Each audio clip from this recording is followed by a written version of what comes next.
এখনই মসজিদ থেকে বের হয়ে যাও। এরপরে কোনোদিন নামাজের পর গোল হয়ে বসে থাকতে দেখলে পিটায়া মসজিদ থেকে তাড়াবো। এটা হচ্ছে ইসলামের বিধান। চিল্লা এখন ঠিক কিনা? ফান্তাশিরু ফিল আরদ। নামাজের পরে কৃষক চলে যাবে মাঠে, ব্যবসায়ী চলে যাবে শপিং মলে,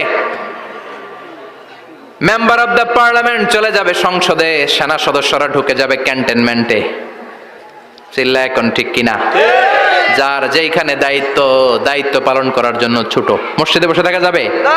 কোন যুবক মানুষ, কর্মক্ষম মানুষ নামাজের পরে মসজিদে বসে বসে জিকির করা যাবে? নামাজের সবচেয়ে বড় জিকির। কামাই করা লাগবে না?